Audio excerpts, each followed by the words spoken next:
오늘 말씀 제목은 꽃을 보듯 너를 본다 라는 제목으로 우리 일신의 성도들에게 함께 은혜 나누기를 원합니다. 꽃을 좋아하시나요? 많이 좋아하시나요? 제가 학교 다닐 때 우리 학교에 좀 괴짜 교수님이 계셨어요. 그 교수님은 그 예언서 전공자신데 예언서 중에서도 가장 어렵다라고 불리는 예언서가 어디냐면은 에스겔입니다. 에스겔이 조금 워낙 좀 계시적인 성격이 강하기 때문에 그 예언서를 하는 분들이 굉장히 좀 어렵다라고들 말하는데 그분이 항상 저희들을 향해서 인사하시는 말씀이 있냐면은 한일인이여 그대들은 꽃보다 더 아름답습니다라는 그 누구 노래인지 까먹었는데 사람이 꽃보다 아름다워? 그 노래를 항상 좋아하시면서 그대는 꽃보다 아름답습니다 라고 항상 그렇게 인사를 하셨던 것으로 기억해요. 우리 좌우 옆분들과 함께 이렇게 인사해 볼까요? 그대는 꽃보다 아름답습니다. 그대는 안 해보셨나 봐요 많이. 되게 굉장히 어색해 하시네요. 그대는 꽃보다 아름답습니다. 제가 이 꽃을 어떻게 표현할까 나름대로 막 고민을 하면서 저도 그분의 영향을 받아서 그분은 그 예언자 설교 그러니까 전공을 하셨다 보니까는 말씀을 안 하고 항상 그 교수님인데 정말 괴짜시거든요. 행위 예술을 하세요. 머리를 막 길러버리시고요. 막 설교도 정말 괴기하게 하세요. 이제 은퇴하셨는데 제가 이종록 교수님한테 참 많은 영향을 받았는데 저도 나름대로 그것을 표현하고자 원래 그 교수님 스타일이라면 아마 이미 이제 사람이 꽃보다 아름다워 이제 노래 한번 부르고 아마 시작했을 겁니다. 근데 저는 그 정도는 안 되고요. 제 나름대로 꽃을 어떻게 내 마음속에 내 가운데 표현을 할까 해서 제 나름대로 오늘 넥타이를 꽃과 같이 매고자 해갖고 이게 LDBG 노트거든요. 근데 라 목사님이 그거 제대로 맨 거 맞아요? 이렇게 표현하는데 이게 나름 어렵게 매는 방법이거든요. 그래서 잘 안 보이세요? 네. 그렇게 해서 나름대로 표현해봤지만 그렇게까지는 되지 않았다라는 거 우스갯소리입니다. 저는 개인적으로 꽃을 좀 좋아하는 편입니다.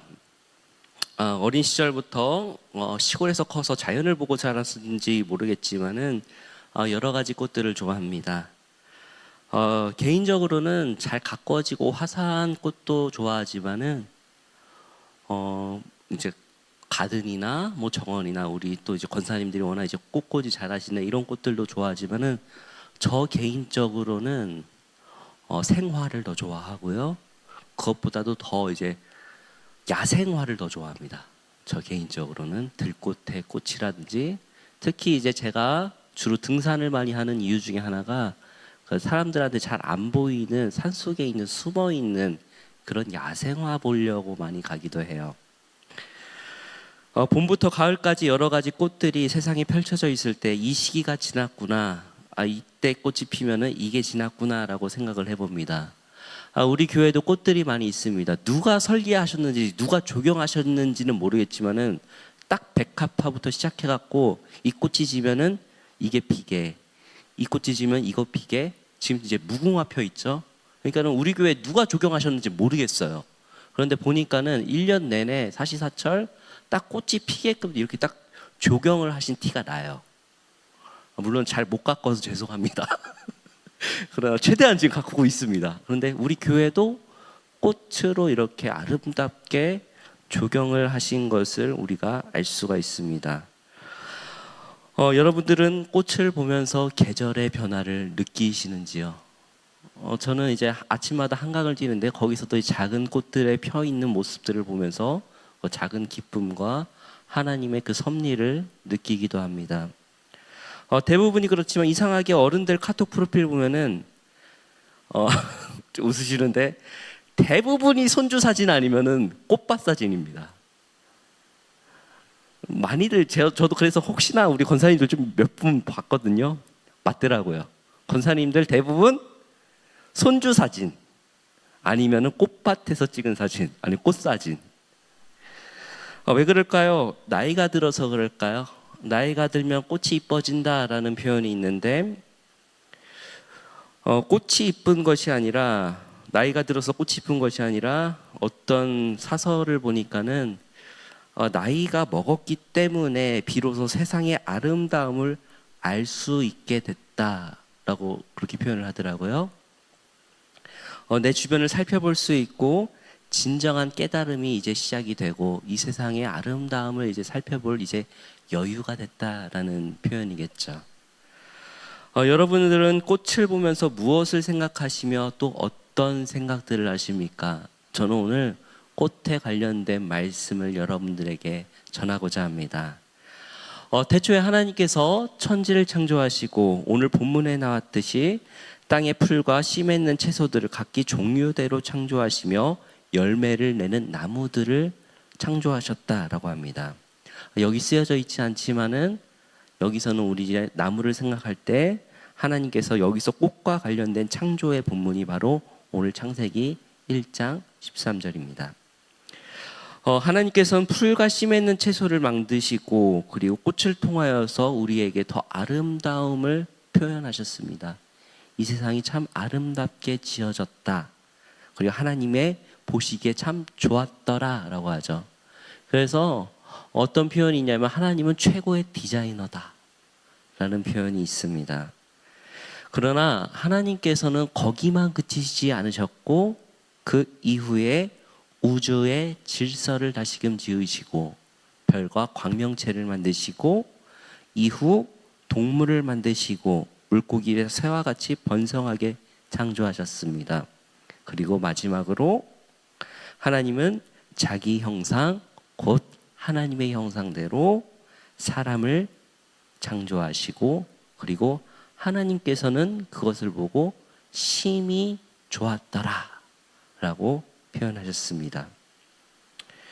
하나님께서는 왜 인간을 창조하셨을까요?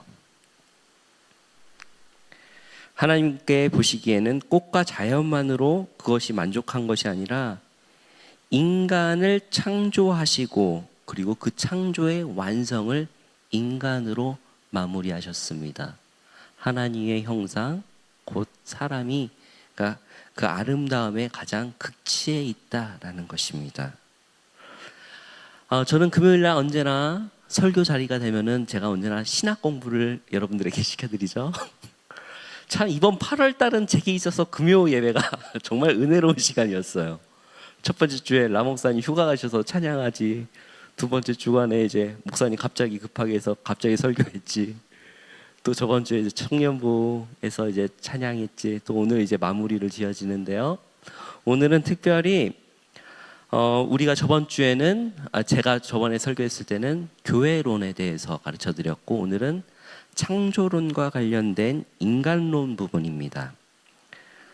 밀리오리 이해를 추구하는 신학에는 조직 신학책 이제 가장 우리 신학교에서 기초적으로 배우는 조직 신학책에는 이렇게 표현합니다. 성경은 맨 처음부터 복음을 선포한다. 다시금 말씀드립니다. 성경은 맨 처음부터 복음을 선포한다. 그 말이 잘 이해가 안 되시겠죠? 자, 창세기 1장 1절 다시 한번 읽어보겠습니다. 다 외웠지만 그래도 한번 한 목소리로 함께 읽겠습니다. 태초에 하나님이 천지를 창조하시니라. 아멘. 천지 창조는 이 하나님의 말씀으로 이 세상을 만드시고 그리고 하나님께서는 무에서 유를 창조하신 행위이며 무엇보다도 하나님의 자유로운 은혜의 복음 중심의 내용이 있습니다.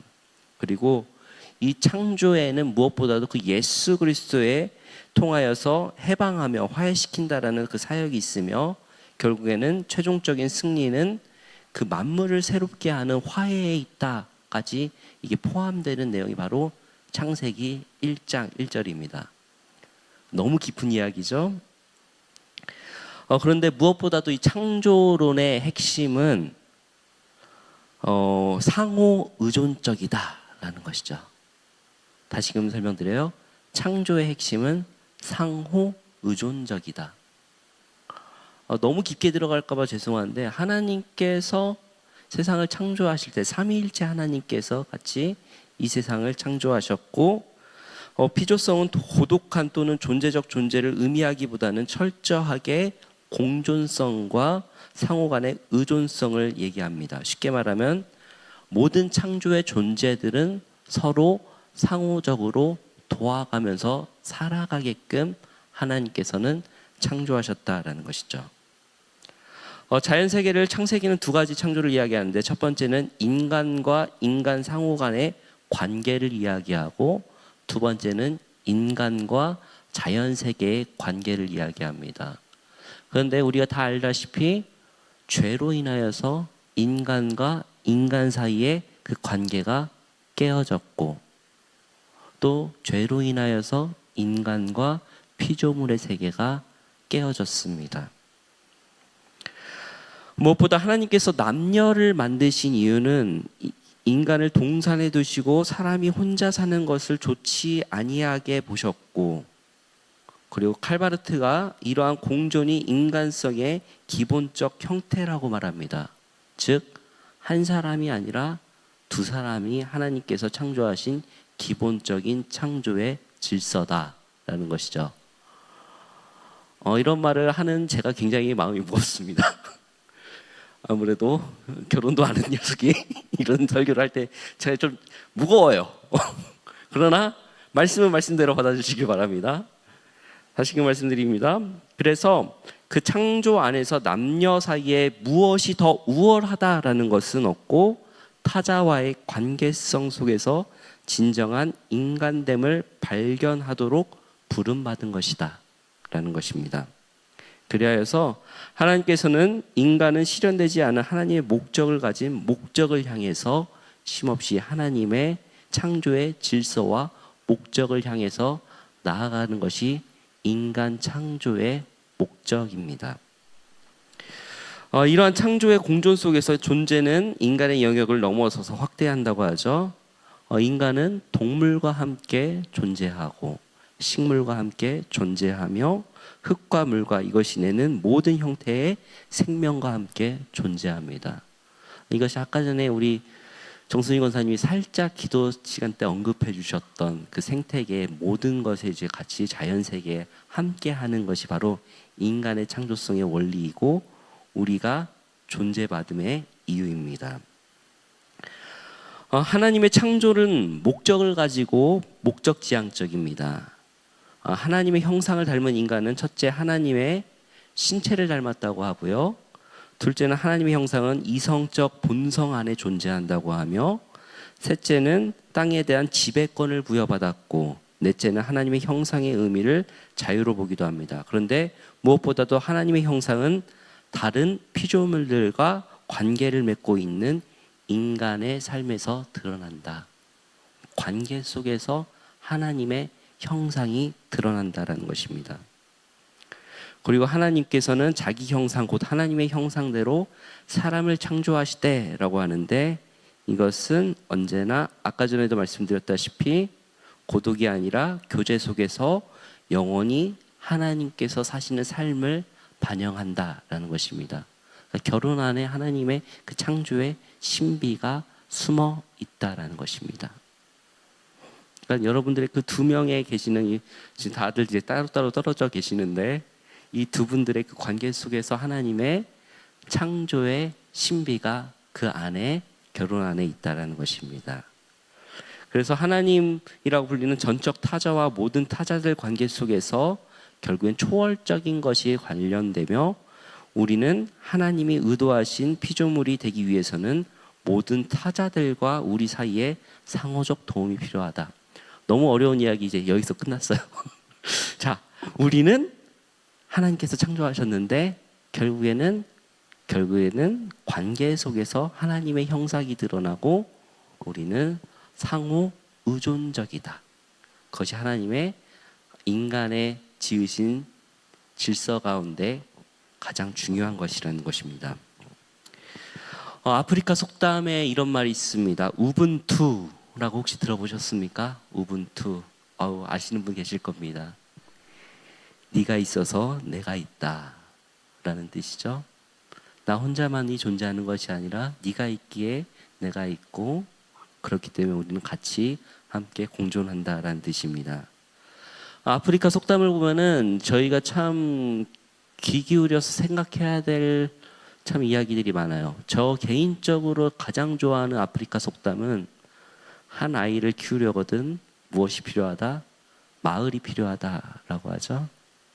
근데 우리 한국 사회가 이런 관계성과 공동체성, 그 마을 공동체가 깨짐으로써 지금 사회적으로 나타나는 그 현상과 사회적 비용들이 기하급수적으로 치솟고 있습니다. 그것이 현대 사회의 장점이라고 말했지만 결국에는 독이 되어서 되돌아오고 있는 현상이 지금 우리 현대 도시 사회입니다. 저는 아무래도 시골에서 커서 그런지 몰라도 시골에서는 반경 그 면 단위 아니면 그 리 단위에서는 모든 사람들이 제 누구 자식 아들, 뭐뭐 자식 아들 다 알아요. 그리고 그것들을 우리 어른 세대들은 아직 그래도 경험하셨을 겁니다. 그래서 혹시나 내가 그 아이가 잘못하고 있으면 그 어른이 어떻게 했어요? 혼내셨어요. 그 누구 자식 아들이라는 걸 알고 혼냈고, 그리고 우리는 뭐 당연히 그런갑다 하고 혼났고. 왜냐하면 그 마을 공동체 안에서 그 아이를 지켜주고 키워주고 그것이 가능했습니다. 그런데 특히 우리 도시 사회에서 우리 서울에라는 곳에서 과연 그것이 가능한가? 옆집도 제대로 믿지 못하는 사회가 지금 우리나라 상황이 아닐까요? 그나마 우리나라에 아직까지 공동체의 흔적이 남아있다라고 한다면 그래도 교회 공동체가 그나마 아직까지는 그 기능을 하고 있습니다. 그거는 사회학자들도 다 인정하는 바예요. 그나마 공동체의 기능성을 가장 그래도 하고 있는 거는 대한민국 교회입니다. 오늘 제가 창세기부터 시작해서 인간론, 공동체 뭐 이런저런 얘기를 했는데 창세기 천지창조의 말씀은 결국엔 예수 그리스도에 의해 복음 이야기에 비추어 보면은 다시금 재해석되는데 더 심층적인 의미를 획득할 수 있습니다. 바로 하나님께서 인간을 창조하신 원인과 그리고 그 이유, 그리고 가장 큰 목적성과 인간된 모범은 바로 예수 그리스도라는 것입니다. 자, 어렵죠? 하나님께서 인간을 창조하시고 그리고 후세대로 통하여서 성육신하셔서 하나님께서 몸소 인간의 가장 아름다운 모델인 예수 그리스도를 우리 삶에서 먼저 보여주셨습니다. 하나님의 형상을 닮아가며 그리스도 안에 있을 때 우리는 참된 아름다운 인간이 될 수 있는 결정적인 요소라는 것입니다. 즉, 여러분들께서 이 세상에 있는 꽃보다 더 아름다운 존재가 되려거든 예수 그리스도를 믿고 내가 예수 그리스도 안에 거하면서 예수님처럼 살아갈 때 아름다워진다라는 것이죠. 너무 현학적인가요? 하지만은 분명한 것은 예수님의 모습을 볼 때 그렇게 우리가 살아갈 때 우리는 하나님께서 지으심을 받은 가장 심히 아름다운 존재가 된다라는 것입니다. 저는 오늘 꽃을 보듯 너를 본다라는 제목으로 여러분들에게 말씀의 제목을 잡았는데 제가 이 그리스도인들에게 있어서 이 말씀을 이렇게 지은 이유는 우리는 사실은 꽃보다 더 아름다운 존재인데 참 상대방을 볼 때 정말 꽃과 같이 보시는지요? 그 사람이 그 아름다움을 보시나요? 아니면은 단점이 먼저 보이나요? 우리 교회는 서로 꽃처럼 더 아끼고 사랑해야 되기 때문에 그렇습니다. 형제의 모습 속에서 자매의 모습 속에서 하나님의 형상을 발견하고 그 아름다움을 볼 줄 아는 그 능력을 가져야 되기 때문에 그렇습니다. 저는 사실 미학을 전공하고 싶었어요. 제가 이제 철학을 전공하면서도 나중에 미학을 전공하고 그리고 그 아름다움에 대해서 이제 미학 관련된 신학을 하고 싶었던 게 제 나름대로 꿈이었어요. 그런데 하나님께서 창조하셨을 때 이제 물론 이제 아름다움의 기준 뭐 황금 비율 뭐 여러 가지 그게 있죠. 직관적이기도 하고 본능적으로 그 아름다움을, 인간적으로 아름다움을 추구하는 인간의 본성이 있죠. 그러나 그것보다 더 깊게 들어가면은 도덕적인 아름다움, 물리적인 아름다움이 있으며 그 삶의 아름다움의 태도에 대해서 미학은 더 따지고 있고요. 무엇보다 더 깊게 하나님의 형상 되신 그 아름다움을 추구하는 것이 바로 가장 선한 미라는 것입니다. 교회가 교회되게 이루어지려면은 우리가 아름다운 공동체를 이루어야 되고 각 개인이 꽃보다도 더 아름다운 하나님의 형상을 가진 존재임을 인정하고 나아갈 때 그것이 가능하다라는 것입니다. 저는 우리 오늘 권사님들 참 아름답게 찬송해 주셨는데 저는 여러분들의 권사님들의 그 섬김을 통하여서 예수 그리스도의 아름다움을 발견하게 됩니다. 그러면서도 저 권사님 젊었을 때 얼굴 좀 치셨겠구나 라는 생각도 합니다. 그러나 분명한 것은 여러분들의 삶이 외적으로도 꼭 그렇지 않지만 여러분들의 삶 가운데서 그 그리스도의 향기를 볼 때 우리는 거기서 참다운 아름다움을 느낀다라는 것이죠. 저는 일신의 성도들에게 오늘 예수님께서 말씀하신 꽃과 관련된 말씀을 다시 한번 나누기를 원합니다. 누가복음 12장 27절에서 28절입니다. 함께 읽겠습니다. 백합화를 생각하여 보라. 실로 만들지 않고 찢지도 아니하느니라. 그러나 내가 너희에게 말하노니 솔로몬의 모든 영광으로도 입은 것이 이 꽃 하나만큼 훌륭하지 못하였느니라. 오늘 있다가 내일 아궁이에 던져지는 들풀도 하나님이 이렇게 입히시거든 하물며 너희일까 보냐. 믿음이 작은 자들아. 아멘. 예수님께서 꽃과 관련돼서 이제 설교하신 내용 중에 하나입니다. 여러분들은 세상을 바라보실 때 얼마나 아름답게 느끼십니까? 오늘 정말 하루 동안 와, 이거 정말 이쁘다 라고 느끼신 적이 있으십니까? 그러셨다라고 한다면 여러분들은 정말 건강한 예수님의 자아를 가지고 계신 분입니다. 그런데 아쉽게도 우리는 세상이 아름답게 느껴지지 않는 순간들이 너무나 많습니다. 근데 그것은 꼭 자연 때문에 아름답지 못한 게 아니라 대부분의 인간들이 짓는 죄 때문에 우리의 얼굴을 찌푸리게 될 때가 너무나 많죠. 특히 인간 관계에서 보이는 그런 안 좋은 모습 때문에 우리는 이 세상을 아름답게 보지 못할 때가 많습니다. 또 가까우면 가까울수록 그 단점들이 더 보입니다. 그래서 가족이 원수라는 말이 있습니다. 참 무거운 이야기죠. 그러나 우리는 추악함 속에서도 아름다움을 말해야 하고, 그리고 아무리 아름답지 않은 속에서도 하나님의 그 형상의 아름다운 모습을 발견해내야 되는 그리스도인입니다. 하나님께서는 자연을 통해서도 계시하고 계시지만은 무엇보다도 우리의 인간에서 보여지는 그 관계성 속에서 하나님의 형상을 더 보인다라고 말씀드렸습니다. 그러니까 우리가 자연을 보면서 아름다운 것은 그 안에 하나님께서 부어주시는 그 계시가 있고 그 아름다움의 흔적을 우리가 보기 때문에 아름다운 것인데, 그것보다 더 아름다운 것은 꽃보다도 무엇이 더 아름답습니까? 사람이 더 아름답다라는 것이죠. 예수님께서는 백합화를 통해서 배우라고 하셨습니다. 이 하루 피고 지는 꽃들에게도 감탄하고 그 아름다움을 보는데, 하나님께서는 그 꽃보다 더 돌보시고 계시는 인간들, 그러니까 꽃한테도 이 하루 졌다가 하루 지는 것도 이렇게 옷을 제공하고 아름다움을 선사하는데 너희들은 어떻겠느냐? 하나님께서 그 꽃들보다 더 귀한 우리들을 어떻게 돌보겠느냐라는 말씀이죠. 오늘 말씀은요, 하나님께서도 예수님께서도 말씀하시는 것처럼 우리에게 말씀하고 계시는 것은 너희가 꽃들보다 더 귀하고 아름답다라고 말씀하고 계십니다. 그래서 우리는 이 세상의 추악함 속에서도 하나님의 형상을 찾아내서 말해야 하고 그것을 전해야 됩니다. 그리고 그것을 함께 나눠야 됩니다.